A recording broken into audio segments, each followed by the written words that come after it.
Just want to remind everyone that celebration of being Filipino does not end here today. We got to carry that everywhere we go. We got to carry that throughout the year.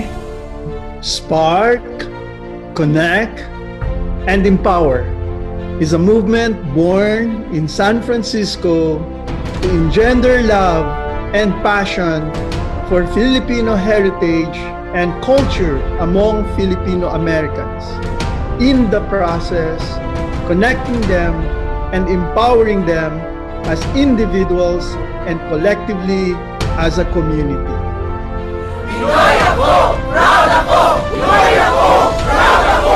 Pinoy ako! Proud ako! Pinoy ako! Proud ako! Spark, connect, empower, Pinoy ako! Spark, connect, empower, Pinoy ako! Spark, connect, empower, Pinoy ako! Spark, connect, empower, Pinoy ako! Listen, Phil, I'm to the next generation. Millennials, you are the future of the nation. Embrace your past, be proud of who you are.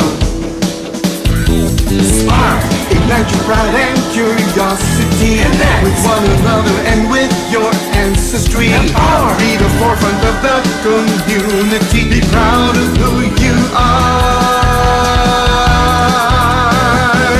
Pinay ako, taas noo, ang mamalaki ko sa buong mundo. Pinoy ako, I'm proud ako. I'm proud to be who I am. I'm proud to be a Pinoy. Pinoy ako, proud ako. Be proud of your race and your identity. Be vanguards of your culture and heritage you'll see. Come and belong, stand tall, then you'll know. It's fun, oh so fun to be a Filipino. But diverse, we are many but united. Be proud, shout it out and show we're not divided. Behold the Filipino spirit that's in you.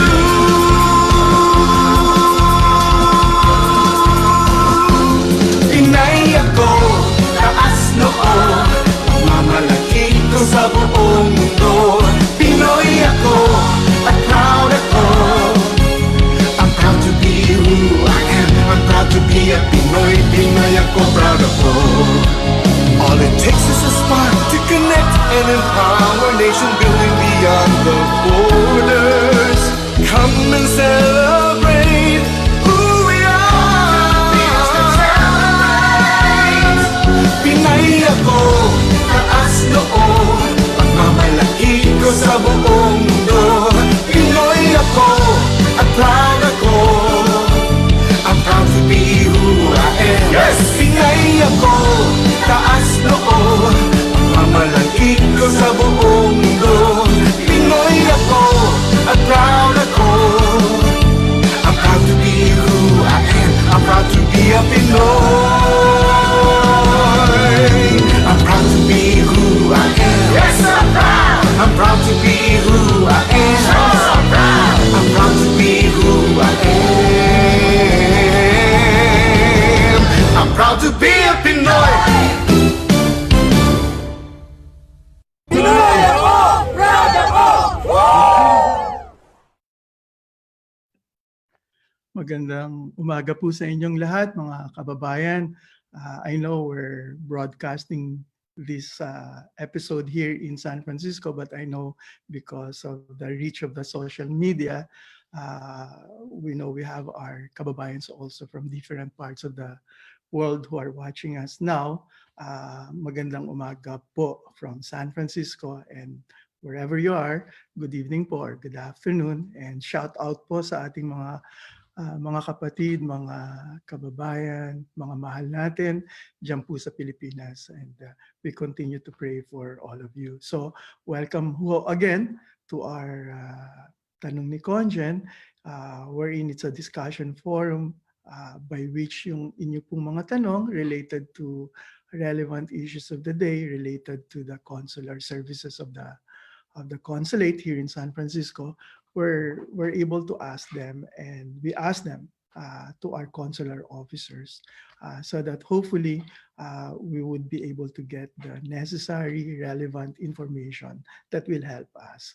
No? So for today po, ang ating episode na to sa Tanong ni Congen, we're supposed to, not supposed, but we are to discuss yung pong mga issues related doon sa kung sino ang pwedeng pumasok sa Pilipinas sa mga panahong ito at kung sino po ang hindi pwedeng pumasok temporarily sa panahon nito ng pandemya. We were supposed to have our guest from BID today, but for some reasons po, instead of having the Bureau of Immigration today, we will have him perhaps next week or the week after next week.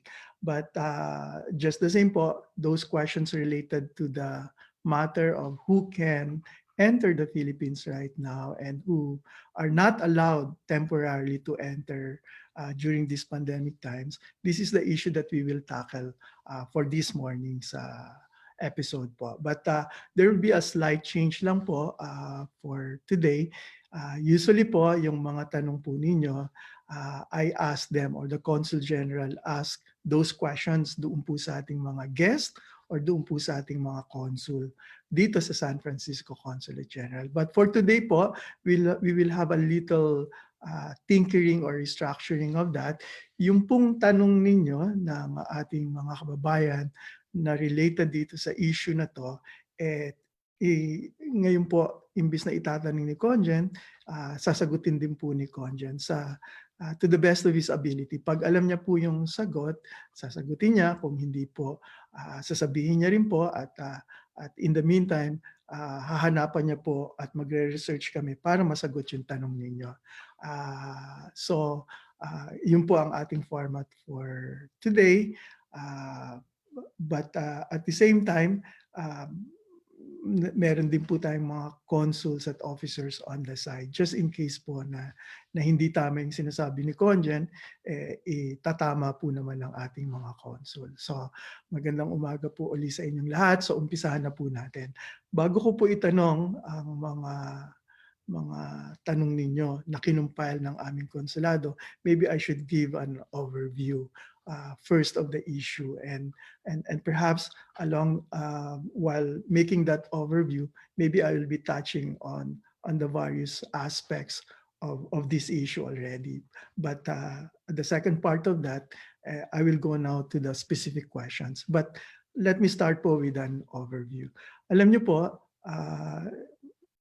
may bago magkaroon ng pandemya, meron po tayong mga sinusunod na regulasyon doon po sa pwedeng pumasok at hindi pumasok. Generally po, isa doon sa mga regulasyon na yun, yung mga foreigners naman po, pwede naman po silang pumasok. Obviously, ang Pilipino po before the pandemic, definitely as a Filipino, you're able to enter your country because that's your home. And so as your home, you should have the right to go home and go back and enter the country of your citizenship. So that's yung po ang rule naman. And therefore, every Filipino before the pandemic, they can enter the Philippines. But obviously po, from the practical side of things po, you have to have something with you to prove that you're a Filipino citizen. You may be a Filipino by heart, you may be a Filipino by heritage. By that I mean, yung mga kanununuan po ninyo ay Filipino, nanay nyo, tatay nyo. But it's not sufficient po. You have to be a citizen. And that citizenship po has to have a proof or evidence or ebidensya po.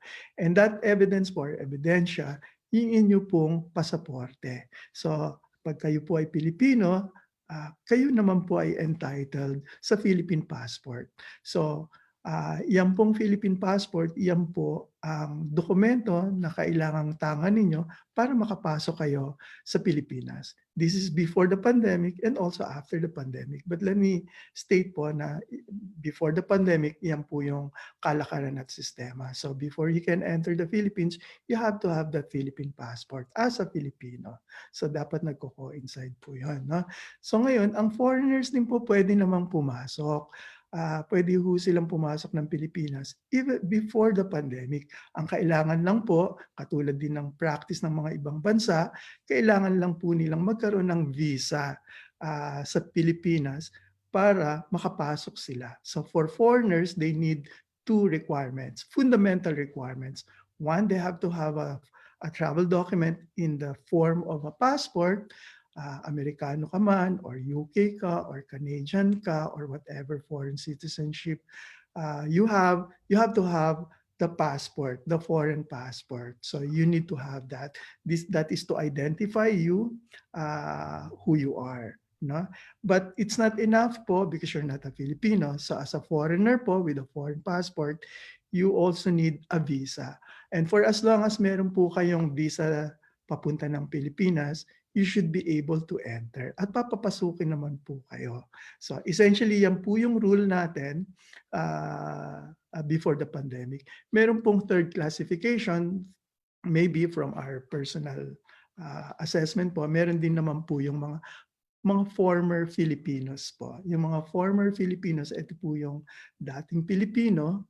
Kaya ako sinabing dating Pilipino because when they were born, they were Filipinos o kaya di kaya naman naturalized Filipino sila. No? So later on, nung nag-migrate po sila sa foreign land, let's say here in the United States, nag-decide po sila na maging Amerikano rin or foreign citizen of a foreign country. And hindi na decision po nila yan and we don't make any judgment on that, no. But on with respect to this group of former Filipinos po, in the past meron po tayo before the pandemic, sila po yung tinatawag rin nating balikbayan din po, former Filipinos. Ano po yung pinagkaiba nila? Hindi na po sila Pilipino, foreign citizen na sila, but because of that Filipino heritage or that being a former Filipino, binigyan po sila ng karapatan ng ating gobyerno na makabalik ng Pilipinas without the requirements of a visa. So ibig sabihin po, in the past, by saying in the past, before the pandemic, ito pong category ng former Filipinos we call balikbayan, they can enter the Philippines po without need of visa. All that they need to have is a is a foreign passport, American passport, and on that basis they can enter the Philippines. They just have to, upon arrival, they just have to make a declaration doon po sa immigration officer that they were former Filipinos visiting the Philippines. And on that basis po, they are allowed entry and they are given 1 year stay in the Philippines. Hindi lang po yan, no? Yung kanila pong kamag-anak o immediate family, yung kanila pong spouse at yung kanilang anak, they can also be classified as balikbayan when they are accompanying, no, yung kanilang balikbayan spouse. So even the foreigner and the minor children, they can also enter the Philippines as balikbayan. Meaning to say, here may kaunting nuance po, meaning to say that if they are married to a former Filipino, let's say a pure American married to a former Filipino who is also a Filipino, and they have a child who's also a foreigner or a US citizen, they can enter the Philippines also as balikbayan, not in their own right, but as derived from their spouse. So accordingly, when they enter, they will be classified also as balikbayan, and they will also be given a 1 year stay. Obviously, that 1 year stay is renewable for another year, so total of 2 years. So yan po yung situation ng ating balikbayan before the pandemic. Let me backtrack po a little bit dun sa foreigner. Yung sa mga foreigner, I mentioned, pagka foreigner ka for as long as you have a visa, pwede ka naman pumasok on the basis of the visa that was issued to you. Because yung visa is actually, I don't want to be a technical, pero para po itong analogous sa isang parang permit. You're being allowed, you're being permitted. Because entry into another country is not a right, no? It is a privilege granted to foreigners. And once that is accorded to you, that privilege or right or permission to enter, then you should be on that basis allowed to enter. So yan po yan. But I just want to take note din po that there are two classes of foreigners. No? Meron pong mga foreigners na visa required, meron din pong visa free. Meron po kasing mga on the basis of reciprocity or on the basis of some policy considerations, some nationals of some some countries, they are allowed to enter without need of visa. Meaning kahit yung pasaporte lang ang dala nila, they will be allowed entry except that yung stay nila is limited. Let's say for an American, it used to be 21 days, na-extend po yan 30 days. So meaning to say, you will be allowed to enter the Philippines without the visa, but your stay will be limited to 30 days. But obviously, you can apply for an extension. But if you are visa required, a foreign national, your foreign passport is not enough. You have to get an appropriate visa from a Philippine consulate in the place or area where you are domiciled or residing.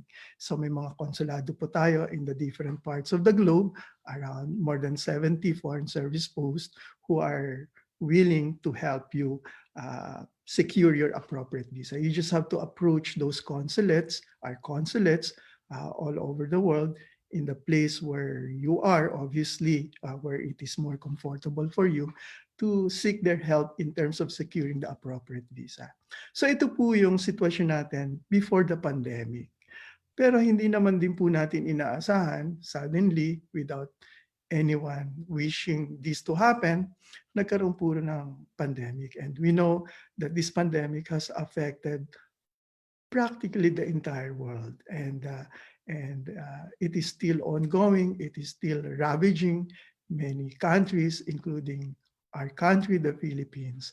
And therefore, different governments have adopted measures to adjust, measures to prevent the spread of the virus, to measures to protect its citizens, not only its citizens, but also nationals. In effect, measures that are intended to help humanity by controlling the spread of the virus.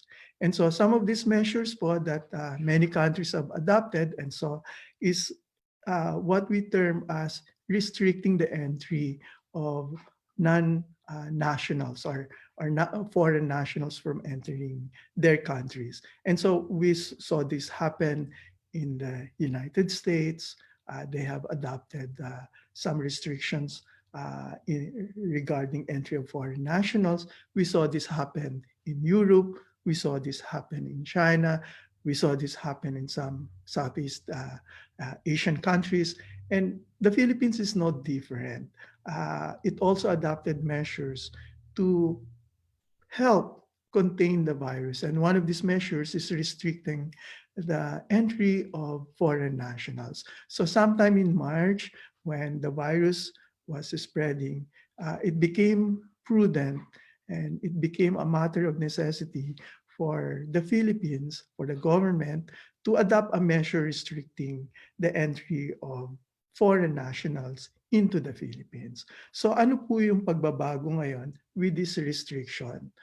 Ano po yung pagbabago sa panahon before the pandemic at ngayong may pandemic? Ano po yung naging impact at naging changes? Ano yung mga changes na nangyari dyan sa entry sa Pilipinas? So ito po yung mga pangyayari, yung mga changes. So number one po, unahin ko lang po muna doon sa category ng mga Pilipino. Nothing really has changed. As a Filipino, obviously, the Philippines is your home, or as a citizen of that country, you can and you should be able to go to the Philippines and enter the Philippines. So from that aspect, nothing has changed. It's the same right, it's the same entitlement. As a Filipino, you have the right to be in the country of your citizenship, and you should be able to enter. So, but then again, we mentioned it's not sufficient by itself. Substantively, yes, you are a Filipino, you have the right to be in the Philippines. But from a practical perspective, you have to be able to show something that proves you are a Filipino. And so ang unang-unang ebidensya po niyan, not foreign, I apologize, yung Filipino passport po. So as a Filipino, we mentioned, you are entitled to a Philippine passport as a Filipino.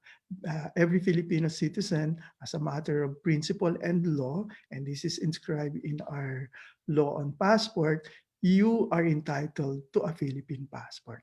And so with that Philippine passport, you should be able to enter the Philippines anytime po. Obviously, subject po sa availability ng flights. No? Kung wala naman pong aeroplano, hindi naman po kayo makakalipad papuntang Pilipinas, hindi naman din po pwedeng lakarin yan dahil meron ng Pacific Ocean. No? So, I mean, these are practical considerations po, but in principle po, with that Philippine passport, you should be able to enter the Philippines anytime, subject to the availability of flights, obviously. But at the same time po, yung pong kung hindi naman po wala kayong passport, yung second po is yung travel document. Yung travel document po, kung minsan po nawala, may sitwasyon na nawala yung passport natin at kailangan nating bumiyahe sa Pilipinas sa madali ang panahon, because of emergency, and knock on wood, something happened to our dear ones and we need to be there to help, to assist. And therefore, hindi naman din po tama na hintayin niyo yung passport nyo kasi medyo may kahabaan ng kaunti bago ma-issue yung passport nyo. In the meantime, you have to go home. And so, on that basis po, pwede naman po kayo mag-request ng travel document. So pag in possession po kayo ng travel document, you should be able to enter the Philippines. No? Ayun po. Pangatlo po, kung paano naman po kung dual citizen po. Yung dual citizen po, alam nyo, nagkaroon po tayo ng batas na kung saan yung mga former Filipinos under certain conditions can actually reacquire or retain their Philippine citizenship. I'm referring po doon sa mga natural born. I think we had an episode in the past explaining what natural born is versus naturalized. So you can always refer po doon sa ating previous episodes, but you can also go into our website to find out exactly what is the definition of that natural born. But just to give you an idea, natural born po are Filipinos who from birth are Filipino citizens without doing anything to perfect that citizenship. No? So by birth, and we follow use sanguinis. So if one of your parents, but of course may mga technicalities, if one of your parents after 73, you are a Filipino. No? Kahit yung nanay o tatay o pareho, you will derive your citizenship from that. But for a full explanation of what these kind of natural born citizens are, I would suggest that you go to our website or backtrack a bit in our episodes. But basically, if you're a natural born and then you lost your citizenship, Filipino citizenship, because sabihin na po natin ng ibang bayan kayo because you want to earn or you want to seek your fortune or your future in another country, and nag-naturalize po kayo as a foreigner, then on the basis po of your naturalization in a foreign country as a foreign citizen, you automatically lose your Philippine citizenship po. But when the law was passed on dual citizenship, actually we call it dual para short lang po. No? But the truth of the matter, it's not for the Philippines to tell you anybody, whether they're Americans or whether they're UK nationals or Canadian. It's not for us po to tell whether or not you are that. We can only tell you whether you're a Filipino or not. Beyond that question po, where we have no authority or we have no competence to tell you whether or not you are also an American. For that specific issue, you have to ask that question po to the appropriate authorities of the American government or UK government or Canadian government. But be that as it may po, sinasabi lang po natin kaya ginagamit natin yung dual as a matter of shortcut po kasi haba eh.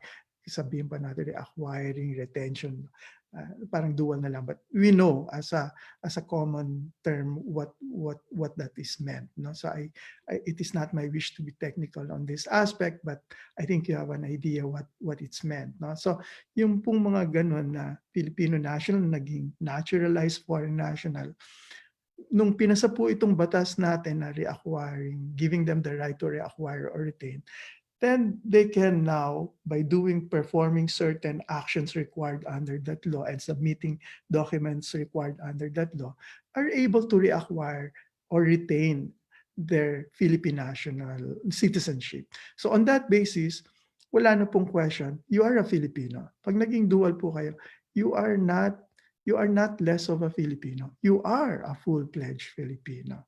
Obviously, may mga certain restrictions in terms of running for office, but other than that, you are a Filipino citizen. And so just like any other Filipino, you should be able to enter the Philippines, even if you're dual, because it doesn't matter. That's an aside. You are a Filipino.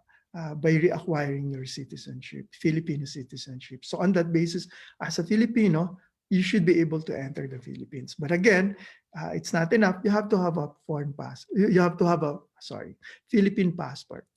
If you have that, then you can enter. But for those who have become dual, sometimes hindi po kagad nila nakuha yung passport nila. In the absence of a Philippine passport, but you can also enter the Philippines with some of the documents, no, that you had when you reacquired your Philippine citizenship. So kung hindi pa ho kayo na-issue ng passport, then you bring with you yung pong kopya ng inyong identification certificate, yung pong kopya ng order of approval, o yung original copy of the oath of allegiance. If you have these documents po with you, then you should be able to enter the Philippines. The question is, do you have to bring the original copies of these documents? Medyo ano po na, but I will err on the safe side. To be safe, I would suggest that you bring the original with you, but make sure that you don't lose it. No? Or kung wala naman po yung original, ask for a certified copy po ng mga dokumento na yan sa consulate, and you should be able to get that. So these are the things, these documents are the things that you should bring with you to be able to enter the Philippines. Yan po ang ipapakita ninyo sa immigration officer. Some points po doon. Sinabi ko po, original is much better to be on the safe side, no? But ang rule naman po ng immigration, yung photocopy is also good, no? Especially, and I will qualify with this, especially kung in the past po you have been traveling already. It's not your first time to travel back to the Philippines in that character as a dual, no? Kasi if you've been traveling back and forth into the Philippines, you already have a record in the computer system of the BID, and therefore if you've been there several times, makikita na kagad nila sa computer na dual ka, and so therefore yung photocopy would be sufficient already. However, if it's your first time to travel as a dual, in the past you may have been traveling but not as a dual but purely as an American, then if in that case, the computer will reflect that you were traveling as an American, and they have no indication that you've traveled back into the Philippines as a dual. So in those instances, I would strongly suggest that you bring your original. In that case, therefore, the BID, even if you're not in the system as a dual, with your documents, now he would allow you, or she would allow you, and make the appropriate necessary adjustment in the computer system. So okay po, so doon po tayo sa mga dual. Yan po yung right ninyo as a dual citizen. If you are a naturalized Filipino, pareho lang naman puro yun ng natural born and you're also a citizen. Although you're tawag sa'yo naturalized Filipino, but you are entitled to a Philippine passport and therefore you should be able to go back to the Philippines just like any other Filipinos whether they are natural born. No? So, yan din po yung sa naturalized. So, in principle po, as a Filipino, under these different categories, you should be able to enter the Philippines. Okay po, before the pandemic, even during the pandemic, nothing has changed in your situation. So mapunta naman po ako doon sa mga foreigners. Yung mga foreigners po, before the pandemic, we mentioned, you can enter the Philippines. You just have to have a visa stamp on your passport, whether it's a temporary visa or permanent resident visa. For as long as you have a visa, you should be able to enter the Philippines. This was before the pandemic. Ngayon po nagkaroon ng pandemic, nagkaroon nga po ng restriction. So ano po yung impact nung restrictions na yun? Ang impact po niya unang-una, yung mga foreign nationals or foreign passport holder, pag ang passport nyo lang is foreign, UK, American, Canadian, Chinese, German, you cannot enter the Philippines po as a general rule, as a holder of foreign passport. Hindi po kayo makakapasok.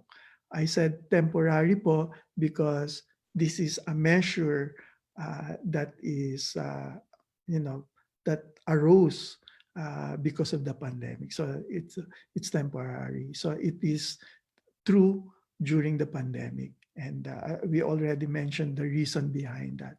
So with that po, kung yun lang po ang may pasaporte kayo, ngayong may pandemic, may pasaporte kayo at merong kayong visa, hindi pa rin kayo makakapasok. So whereas before the pandemic, may visa kayo to the Philippines, makakapasok kayo. Ngayon po, kahit may visa kayo, hindi po kayo makakapasok. Pero yan po yung unang regulasyon nung March. Pero yan anuin ko lang po yan yung nung March, no? Pero nung beginning po nung August 1, I think we're August ano na ba tayo yan? August 3, 4 August 5, sorry. So we're August 5 now. Nung mga nakaraang araw po, August 1, just before August 1 po, nagkaroon po ng regulasyon na bago, no, to modify the original regulation issued in March. And yung pagbabago na yun po, pinapayagan po ng task force at ng BID, ang ibig ko pong sabihin ng task force, right now po sa Pilipinas because of the pandemic, meron po silang kinreate na task force which is interagency that provides the drafts and issues the guidelines on how to handle the situation because of the pandemic and including the entry of foreign nationals. No? So ito pong task force, nagpalabas po sila ng bagong regulation just before August 1 and effective August 1. Yung pong mga foreigners holding foreign passports, they can enter the Philippines na po, no?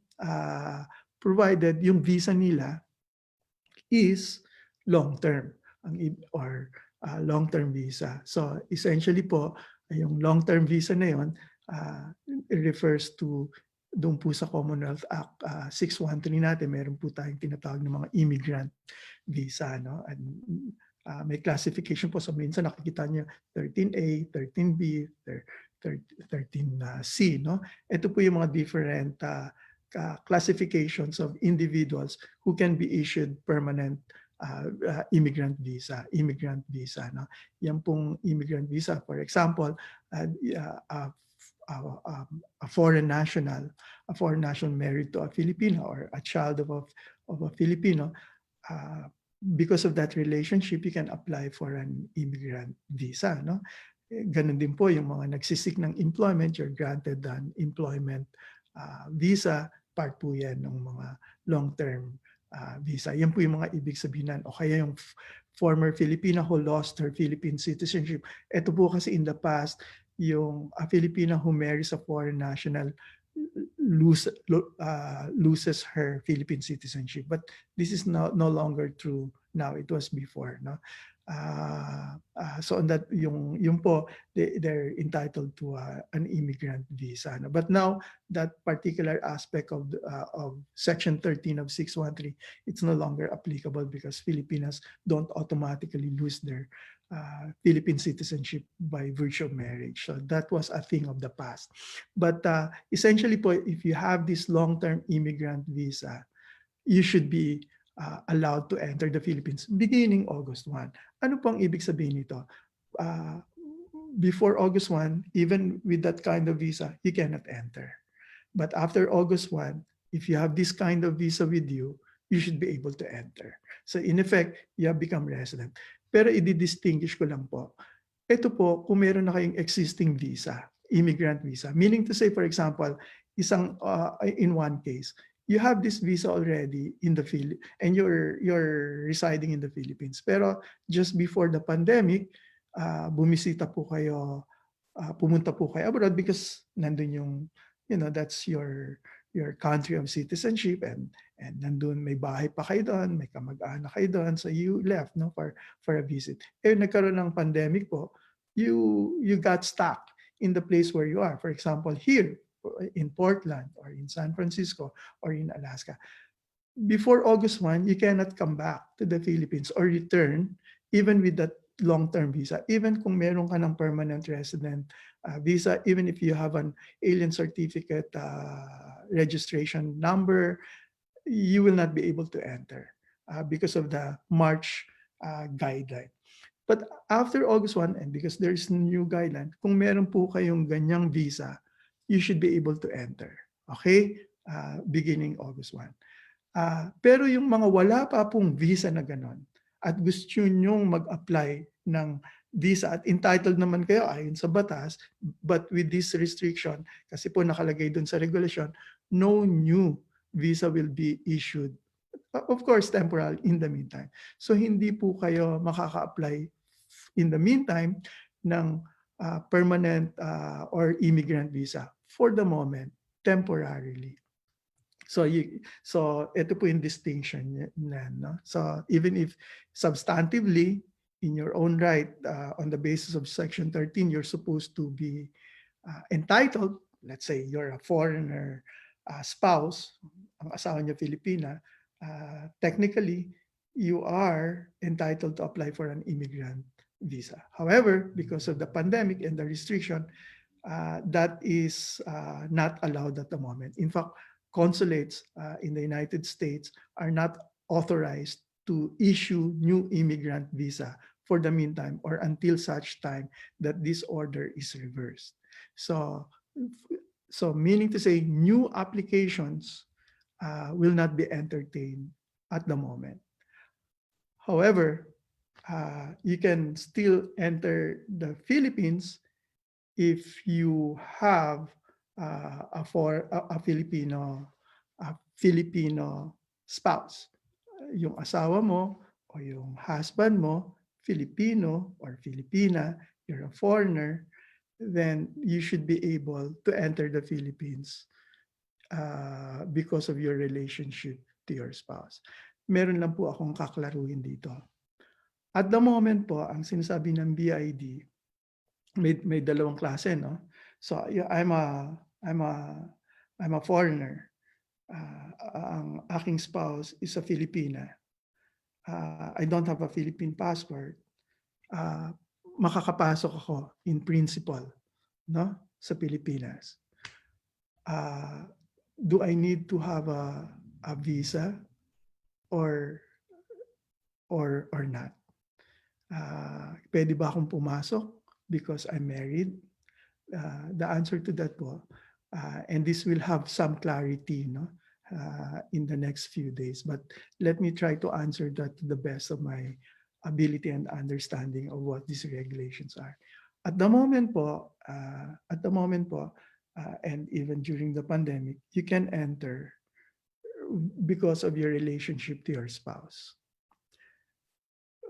But, and you don't need a visa if you're an American kasi visa-free national ka. As an American, I can just have my passport and I should be able to enter. Okay? So yan po yung status ko at the moment. But in a few days po, or maybe because this may change. Even if you're an American and you are visa-free, usually, it's not enough that you are related to your spouse or you have a Filipino spouse or a Filipino spouse. There is a possibility now, and I think this is going to happen anytime soon. You need to have a visa also. So what that means is you have to apply. But paano yun? Mag-a-apply ka, hindi ka naman pwedeng bigyan ng immigrant visa. May isang pamamaraan po. You can apply for a temporary visitor's visa. So meaning to say, you can apply for a visitor's visa, similar to what they issue here in the United States kung gusto mo maging visitor sa US. Na. So you can apply for that, and without that, you may not be allowed. But the thing is, when this is going to be implemented, we're still awaiting. So I just want to clarify. In a sense, I'm telling you, I am indicating what is the status quo based on our understanding and conversation with BID, that the status quo is if you're visa-free national, you don't have to get a visa for as long as you're married to a Filipino national. Second is, but if you're a visa-required national, kasi sabi ko po kanina, may mga visa-free at may mga visa-required. So if you're a visa-required, let's say you're from Pakistan or Pakistani national or Chinese national, you're visa required, so you still have to apply for a visa despite the fact that you're married to a Filipina. So marriage to the Filipina or Filipino is not enough by itself. You also have to have a visa. This is the rule that they will come out, we heard, in the next few days, no? Or anytime soon. So you have to have still a visa. In the past, or just before this new regulation, I want to clarify, we're still awaiting confirmation on this. No? But while waiting for that confirmation, the status quo, as explained to us by our BID friends, and based also on the language of existing regulations, a foreign national can enter the Philippines if he is married to a Filipino national. What that means is yung basihan ng inyong pagpasok doon sa inyong relationship sa spouse ninyo. If you are married to your Filipina or Filipino spouse, then you derive the right to enter the Philippines. May nuance lang po doon. You have to understand whether you're a visa-free national or a visa-required national. If you're a visa-free national, then you can enter without any need of visa. Okay, but if you are visa-required, then even if you are married, you still have to get that visa to be able to enter by virtue of your marriage. But mind you, you're not entering on the basis of your own right or on the basis of that visa. You're entering on the basis of your relationship to the Filipino national, except that there is a requirement that you ought to have a visa. That is the regulation or the rule before itong sinasabi nating bagong regulasyon na ilalabas ng BID. Ang bagong regulation ng BID, there is no more distinction whether you are visa-free national or visa-required. You will have to have a visa even if you are married. So ngayon, in effect, dalawang requirements on that basis. You have to be married to a Filipino national. Number two, you have to have a visa. Irrespective of whether you're American, UK, Canadian, Chinese, you will have to have a visa. The kind of visa that will be issued to you by the consulate is not an immigrant visa, but a temporary visitor's visa. Okay? So yan po yung magiging distinction between the new rules na ilalabas, and I just want to emphasize, we're awaiting that new rule. But as of this moment, yung sinasabi ko pong status ko, that is how we understand it based on what BID has explained to us. So, antabayanan po, I suggest to our listeners, I am aware po that because of that lack of official confirmation that we're awaiting, medyo po parang there's a little hanging. But I just want you to be aware of this. I don't want you to get surprised.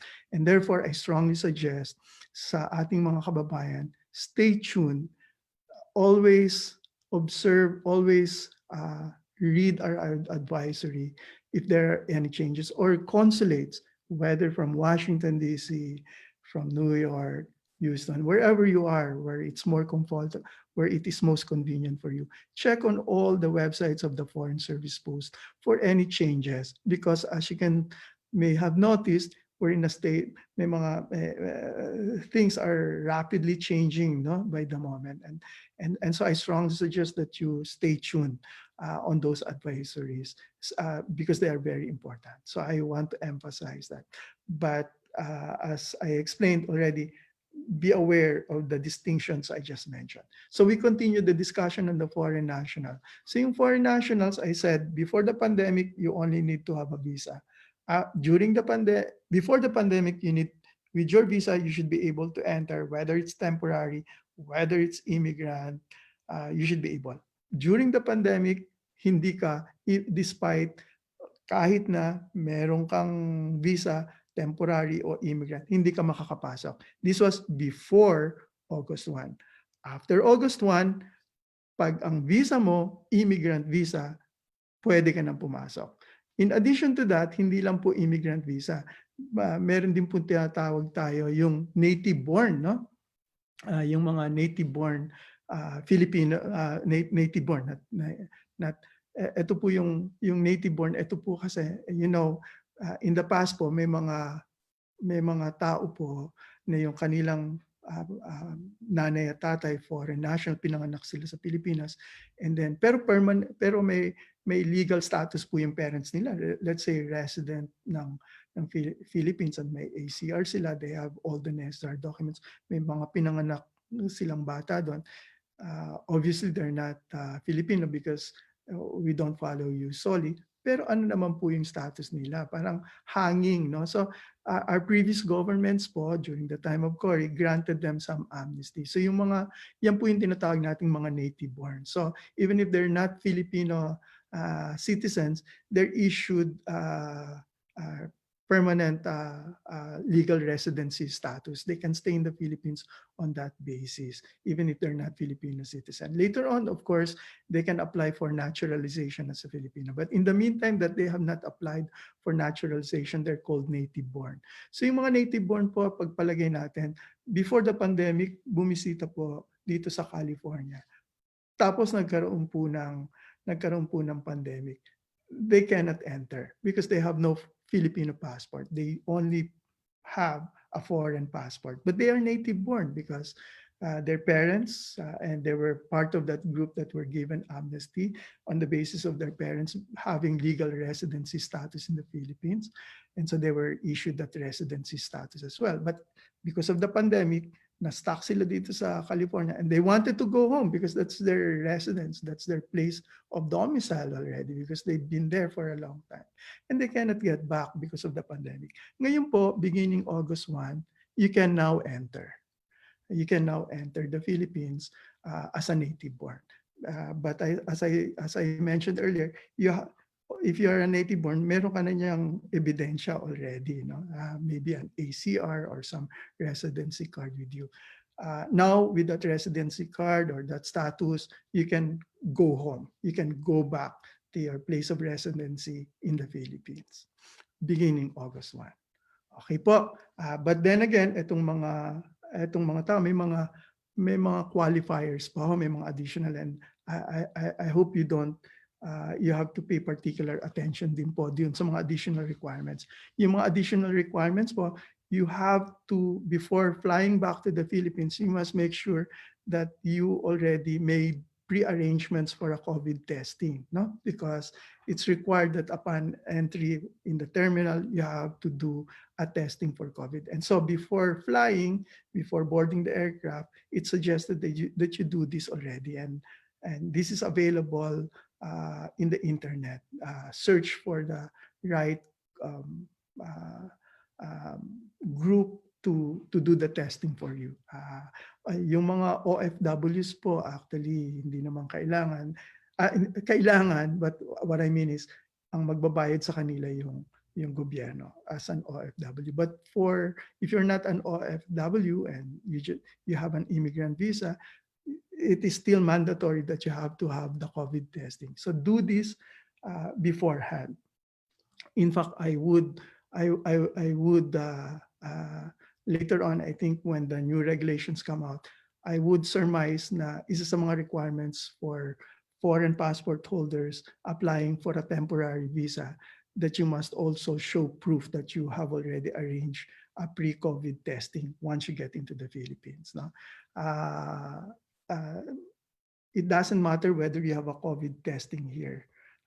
Actually, that's immaterial. What is mandatory is if everybody goes through COVID testing. So requirement po yan in addition to sa immigrant visa. Another po is you have to pre-arrange your place of accommodation in the Philippines.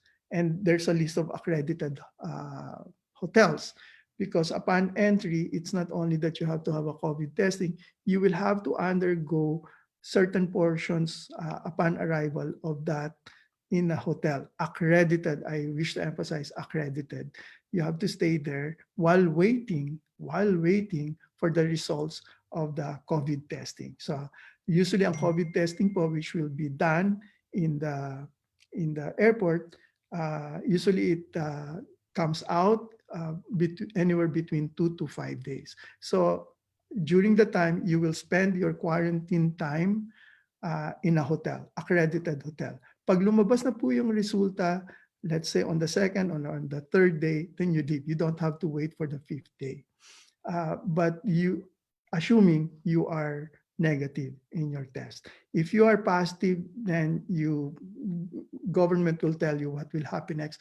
The health department there will definitely manage the situation. And in your accredited hotel, there will be accredited representatives from the health ministry, to give you guidance on how to go through this.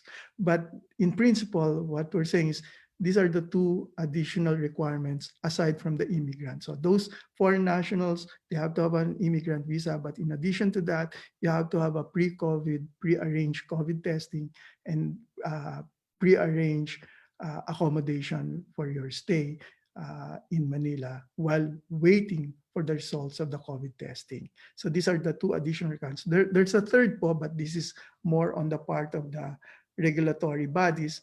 They will, because they're managing the entry, the volume of people entering the country in the terminal. No? So on the basis of that policy consideration, they will determine and regulate the arrival. So, but that's more on the part of the regulatory bodies. So at any rate, ito po yung sinasabi natin, yung foreign passport holders, you can now enter beginning August 1.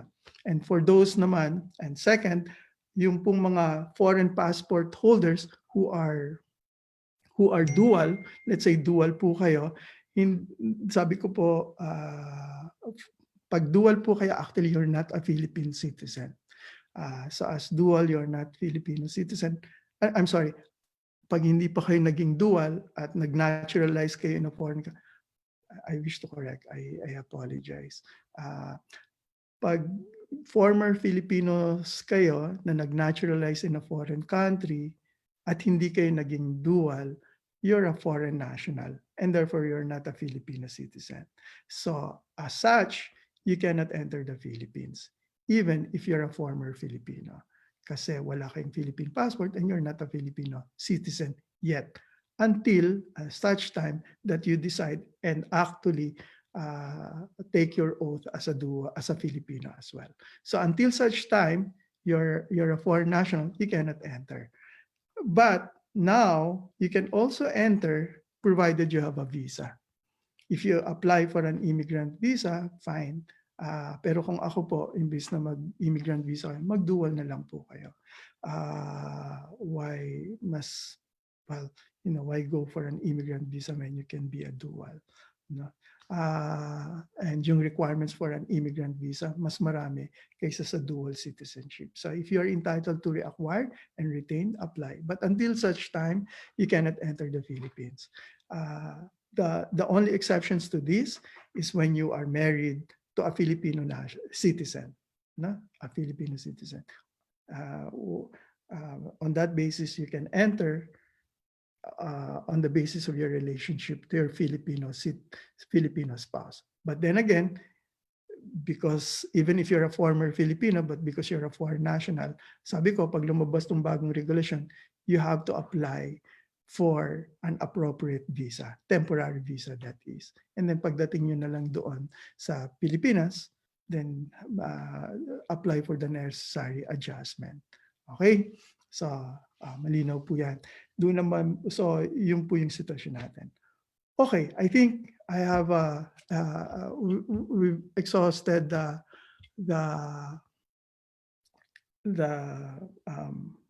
anong tawag nito, yung ating pong overview. We'll go to the specific questions pa. I think na-answer na po natin, but maybe it's not bad to repeat, no? Just to make sure on the basis of specific questions. So let me go over po yung tanong po ng ating kababayan, no?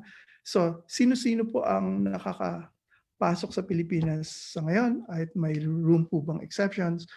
Again, I will repeat, Filipinos can enter, but you have to have documents with you to prove you are a Filipino.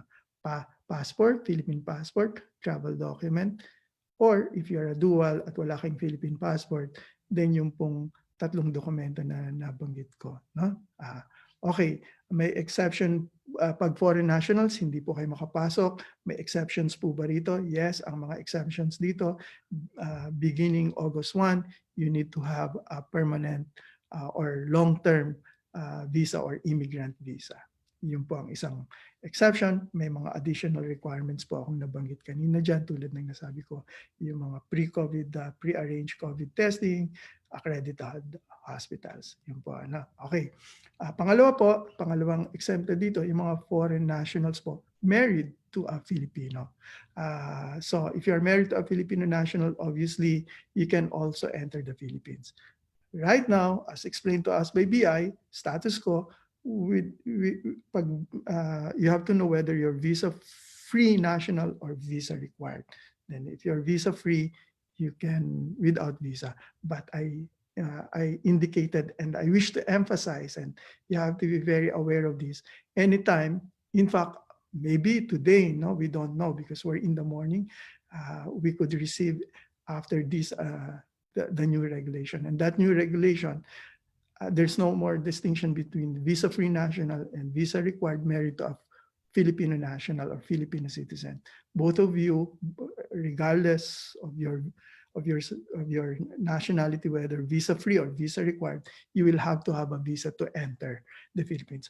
As to when this will take effect or when this will be issued, we're awaiting. And so I strongly suggest you stay tuned and observe and monitor any changes in this respect. I don't want to mislead po yung publiko, and so that's why I'm saying this. So in fact, the change could happen even immediately after this. Maybe as we speak, that will change.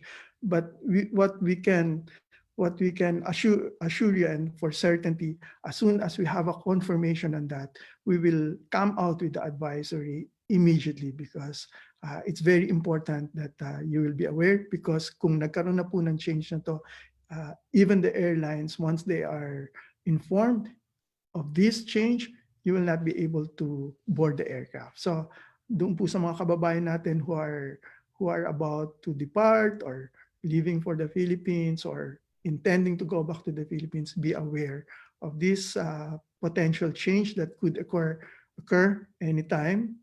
In fact, after this, baka lumabas na yan, or while we speak, baka on its way. We don't know yet, but we know that this is going to happen. That for certainty. As to when it will be effective, we're awaiting for that. No, so stay tuned and keep your ears, your eyes, be on the alert situation on this if you think you are bound or going home to the Philippines. Okay, yan po. So yan yung another exception din po is yung mga bata po no, na foreign, it's the same thing whether you're a spouse or a child or a parent of a Filipino national. So in all of these categories, it's the same rule. Okay, lahat ba ng foreign spouses and children of Filipino nationals regardless of nationality ay pinapayagan na pumasok sa Pilipinas ngayon? I think I already discussed no, yung mga foreign spouses. Obviously, if you're married, you can. But be aware of these nuance. Yung sinasabi ko na kailangan nyo ng visa. To be on the safe side, actually, to be on the safe side, in fact, even if you're visa-free entry national sa Pilipinas, married to a Filipino national, ang suggestion ko, and you're certain to go home anytime soon, or kumuha na lang po kayo ng visa just to be certain. I think if I'm going to make an error, I will err on the side of to be on the safe side, and this is the safe side. I think mag-apply na lang po ng visa, even if you're visa-free national, visa-free entry national, like American, for example. Americans are visa-free entry national, so they can enter the Philippines without need of visa and stay there for 30 days. No? So if you're married, that marriage may not be sufficient later on. So ang suggestion ko na lang, mag-apply na rin ng visa po. Okay. Kailangan bang kasama nila ang kanilang asawa o magulang na Pilipino upang payagang makabiyahe patungong Pilipinas? Ito pong tanong na to related ito doon sa foreigner na married sa Filipino. No? Kailangan bang magkasama sila? Ang sagot po rito, not necessarily. Obviously, unang-una, magandang magkasama kayo. Mas madali. Pero kung talagang hindi kayo magkasama, kung hahabol kayo sa misis nyo o mister ninyo na nasa Pilipinas, pwede naman po. Ganun din po sa bata. Na, okay. Ang importante lang po, kailangan mapatunayan nyo na married kayo. Dalawa po ang kailangan nyo patunayan dito. Married kayo, kasi wala hindi nyo kasama no? Married kayo, married kayo, so marriage certificate. Pangalawa po, patunayan nyo na yung misis nyo o yung mister nyo, Pilipino pa rin. So, ano pa ang magpapatunay dyan? Yung passport ng misis ninyo. Yung any government-issued identification ng misis nyo na naka-indicate na Pilipino pa rin. Kasi ang sabi ng BID, tama nga naman, kung dati nung nagpakasal kayo, Pilipino kayo pareho, pero yung misis mo, tapos pareho pala kayo nag-naturalized US citizen. So yung marriage certificate nyo naka-indicate doon, Pilipino pa, pero after the marriage, naturalized US citizen na pala. So hindi na Pilipino at hindi naman nag-reacquire.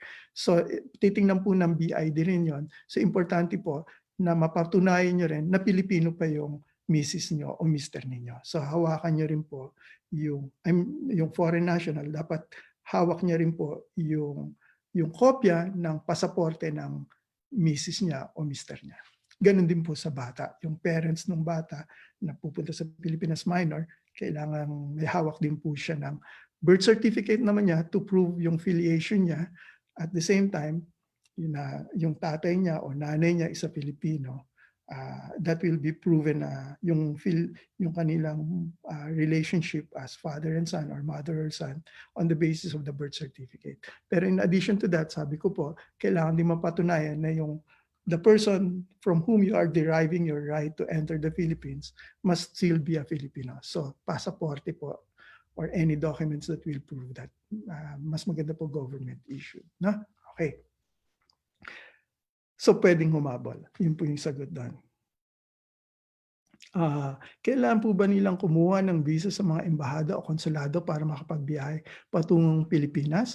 O ang pinapayagan ba ay yung may mga existing visas lang? Katulad po ng nabanggit ko, to be on the safe side, mag-apply na lang po kayo ng visa, yung mga foreign nationals. No? Na may may Filipino citizen spouse. Ha? Okay. So, doon sa mga may asawang Pilipino o Pilipina, ang suggestion ko to be on the safe side, apply na lang po kayo ng visa. Hindi po immigrant ang i-issue namin kasi bawal po ngayon yan, i-issue lang po namin yung temporary visa. But on that basis, you should be able to enter. Ngayon po, yung mga foreigners na wala namang asawa na Pilipino o Pilipina, on your own accord, you cannot enter if yung visa nyo po is just temporary. So wag niyo na pong isipin yon na wag niyo na, kahit mag-apply po kayo ng temporary visa, visitor's visa, hindi po kayo makakapasok pa rin because you're not married, no?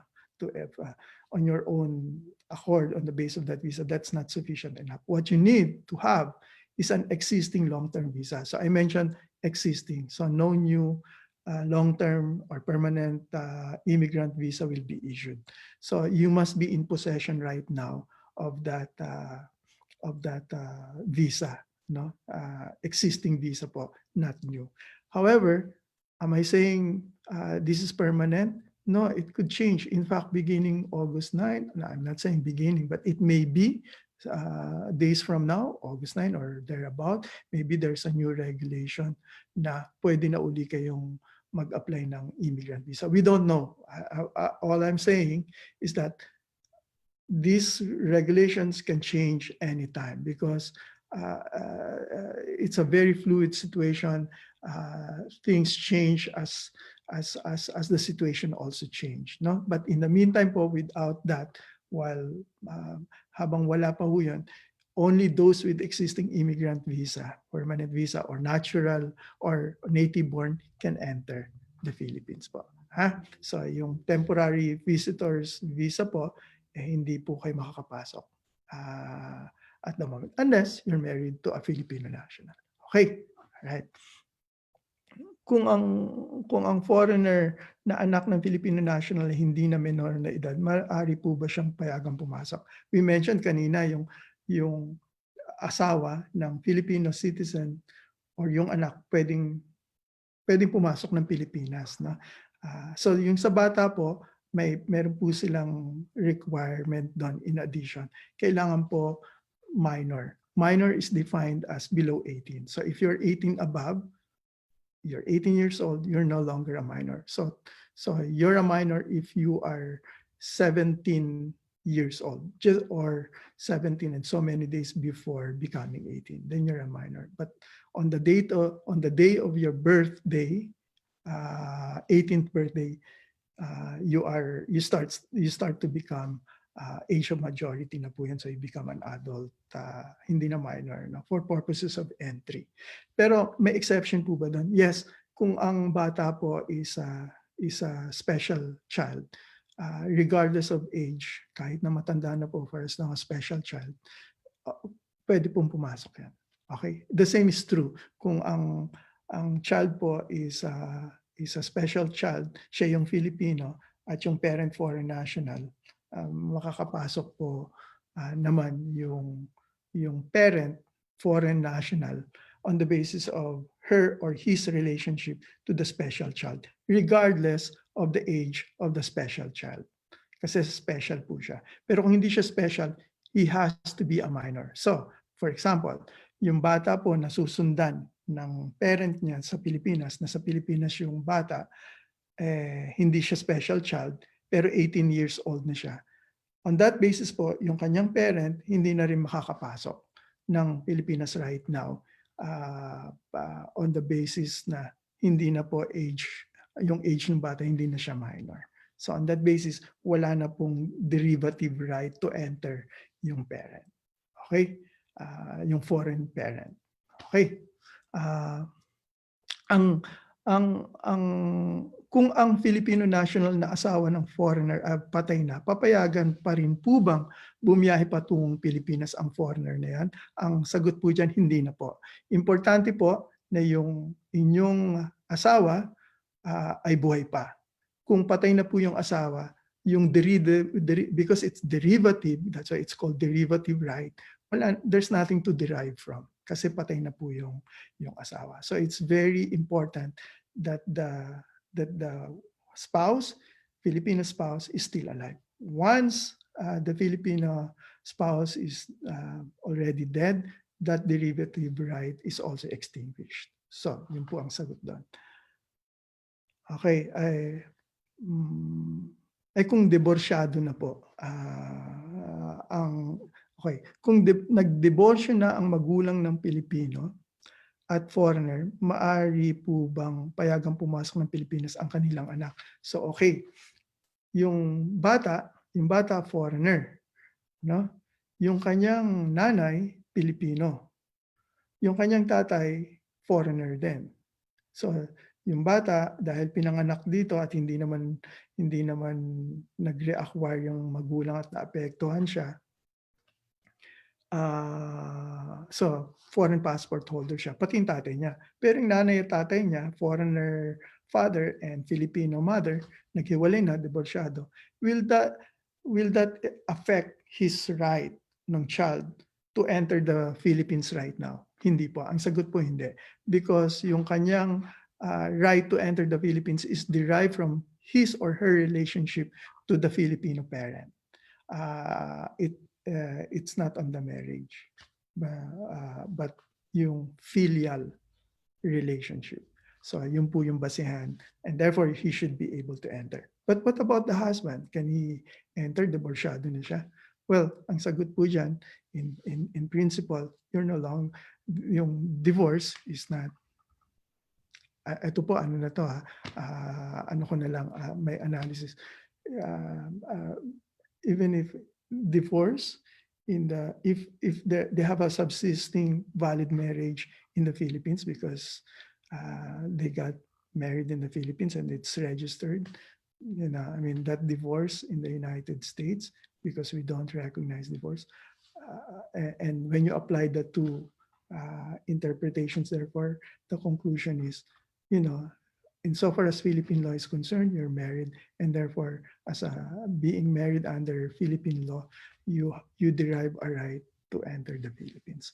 Yun po, I may be wrong, but maybe in the next episode natin, we will also ask that question to our immigration officer po. But that I want to emphasize that last aspect po is my personal assessment or opinion on the basis of what I know in terms of our law and that of the United States. But I don't preach that as gospel truth. I do not wish to pretend knowing all. And therefore, it is something that perhaps we can get a confirmation. So, okay. I think na ano na po natin, na hopefully na discuss na po natin yung mga importante, and we're certain naman po that this is not the last time we're going to discuss this. Hopefully we can have the Bureau of Immigration come again and guest and in his own words tell us exactly how things are. No, that's our hope. But in the meantime, ito po yung mga kasagutan sa mga katanungan po ng ating mga kababayan. Hopefully po we have been helpful. But I still strongly suggest that you continue monitoring and continue reading and looking at our advisories also. Be alert to inform yourselves about all of these changes and what's happening. So maybe as a final point po, you have to, if you're going home and you think on the basis of our discussions you have the right to enter and you're entitled to enter, just be aware po that may mga certain requirements po in terms of entering the Philippines, yung pre-COVID, yung accredited hotels that you have to stay. make sure that you do this before you board the aircraft. Because upon arrival at the airport in Manila, you will go through COVID testing. It's mandatory. And then after the COVID testing, you will go to the immigration desk, and the immigration people will now examine whether you can enter or not. If you're allowed entry and you're entitled to enter, you go to the baggage area, pick up, and then go to the customs area. And then after the customs area, they will check whether may mga taxable doon or non-taxable. They will allow you. Outside of the customs area, there's a waiting area. May mga shuttle buses po doon. You have to wait. You have to join the shuttle bus or shuttle transportation going to your hospital. There will be people from the Department of Tourism, from the task force, and different agencies on a one-stop shop basis there, and they will assist you and guide you po. And then you are going to be escorted to your shuttle, escorted to your accredited hotel. You will stay in the hotel for several days waiting for the results of your COVID testing. Once you get the COVID test results, if it is positive, you go home and then do the rest of your quarantine in your house. But if you're positive po, and knock on wood, we pray that you don't, then there will be a different procedure. There will be help desk in the accredited hotels. Approach them, and then how to manage your health situation will be a topic of that conversation of yours with them. Definitely, you will be provided medical help in that respect. No? Okay, so yan po yung, just be aware of that, and I think as always we plead and we ask you to take care of yourself, take care of others, your family, by doing the necessary personal hygiene. They are not there as a matter of luxury or as a matter of arbitrary decision or interest or fickle-mindedness or whatever. They are there to help you, to help others. Together we can help mitigating, preventing the spread of the virus by doing all these necessary measures. So together we will overcome, I'm sure. We continue to pray. We continue to take care. We continue to be compassionate with each other, because the pandemic should never be an excuse for us to lose our humanity. If ever, it has to be a reason for all of us to be more compassionate. And I think at the end of the day, we will overcome. So on that note po, I will leave you with some video clips po in terms of the step-by-step process by which what you will go through or what to expect once you arrive in the Philippines. So with that po, I bid you well. Be safe and continue to be compassionate. Pinoy ako, proud ako. Mabuhay po kayo. Welcome home, kabayan! Para sa inyong kalusugan at kapakanan, ang Pilipinas ay nagpapatupad ng 8 hakbang na kailangang sundin ng bawat pasahero. Step 1. Registration. Magrehistro online o i-scan ang QR code sa flat guide at sagutan ang e-case investigation form. I-upload rin ang picture ng bio page ng inyong passport. Siguraduhing kumpleto at makatotohanan ang lahat ng impormasyon, lalong-lalo na ang inyong pangalan, tirahan, email address at cellphone number. Mayroong registration help desk na maaaring tumulong sa inyo. Step 2. Confirmation email at QR code. Makakatanggap kayo ng confirmation at personal QR code sa email. I-print o i-save ang QR code sa inyong cellphone. Ang QR code at ang inyong pasaporte ay dapat dala-dala ninyo pagdating sa Pilipinas para sa prosesong dadaanan. Step 3. Briefing. Pagdating sa Pilipinas, makinig ng mabuti sa briefing sa airport para malaman ang mahalagang hakbang na pagdadaanan. Step 4. Verification at barcoding. Pagkatapos ng briefing, ipakita ang inyong passport at QR code sa verification counter. Magkakaroon din ng isang maiksing interview patungkol sa inyong records. Bibigyan kayo ng 6 na barcode stickers. Ingatan ng stickers. Idikit ang isa sa passport at ang natitirang 5 ay iaabot sa taong mangangasiwa ng swab testing. Step 5. Swab testing. Sa swabbing booth, ibigay ang barcode stickers sa magsasagawa ng swab test at ipakita ang barcode sticker na dinikit sa passport. Huwag mag-alala at hindi masakit ang swab test. Kailangan lang pong sundin ng maigi ang instructions sa swabbing booth. Step 6. Immigration. Pagkatapos ng swab test, dumiretso na sa immigration at sundin pa rin po ang normal na proseso. Ipakita sa immigration officer ang dinikit na barcode sticker sa passport. Step 7. Quarantine Facility Assignment. Para malaman ang inyong quarantine facility assignment, pumunta sa mga help desk.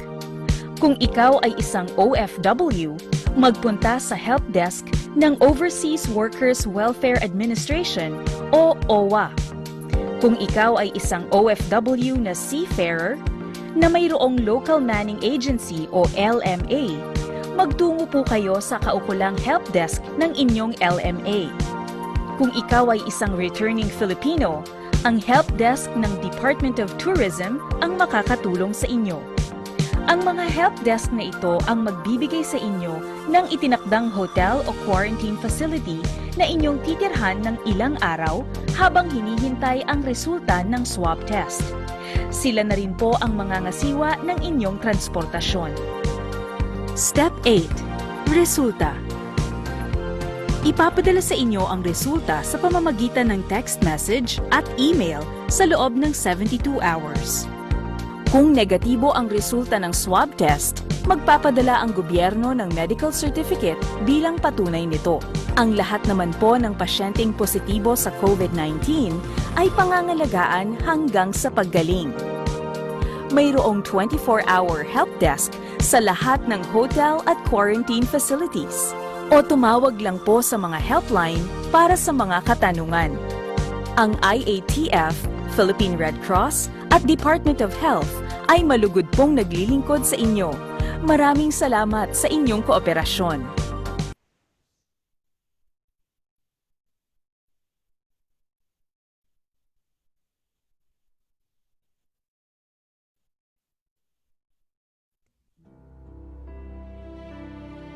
Today, we remember not only the heroism of our World War II veterans and our heroes of old, but the fresh heroism of our modern-day heroes, Filipino frontliners in the Philippines, in the United States, and elsewhere. As in the harsh conditions of war, our heroes today continue to battle on a daily basis the perils of the coronavirus pandemic. They make the most out of the difficult situations they find themselves in to save lives. Despite the risk to their own lives, they trudge on, continuing with their tasks, making sacrifices in the name of duty, honor, and commitment to their family, their profession, and field of work, to their nation, and to the people of their country of employment.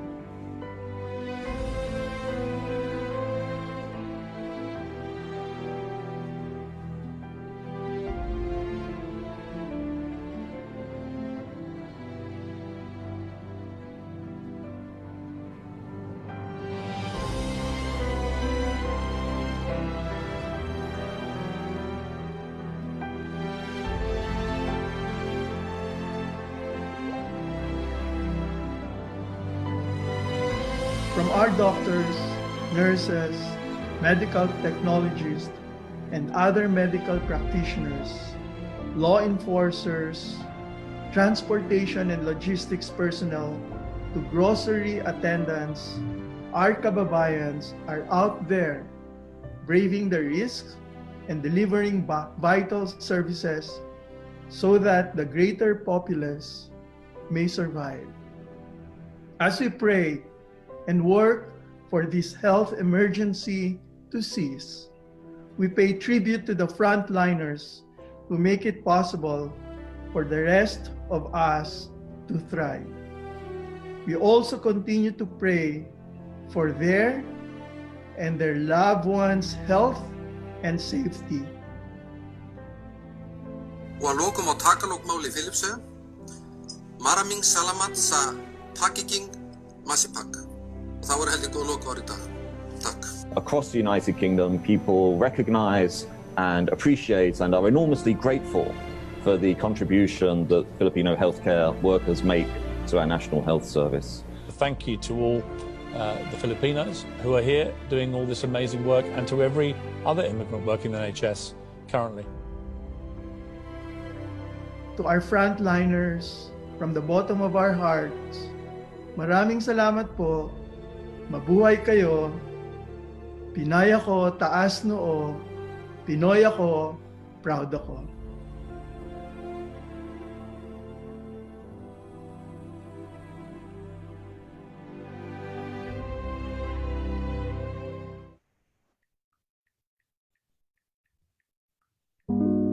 Maraming beses na kitang nilayasan, iniwanan at ibang pinuntahan.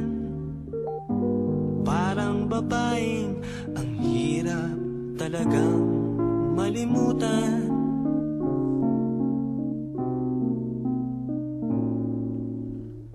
Ikaw lamang ang aking laging pinabalikan.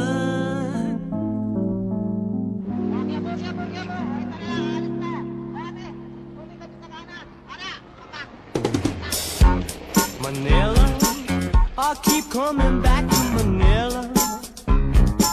Simply Our online celebration commemorates the 122nd anniversary of the proclamation of Philippine independence. I know, Dom, we are still in a pandemic and times are really tough right now, but that's not stopping us from celebrating our Filipino history, our culture, and our pride. And you know, tonight is the night to also honor the men and women who have really sacrificed so much amid the pandemic, our frontliners. hinahanap kita Manila, ang ingay mong kay sarap sa tenga. Mga Mabuhay! naglilipa, And all for a toast. mga babae mong nagagandahan. Take me back in your arms, Manila, and promise me you'll never let go. Promise me you'll never let go. Manila, Manila, I keep coming back to Manila. Simply ain't no place like Manila. Manila, I'm coming home.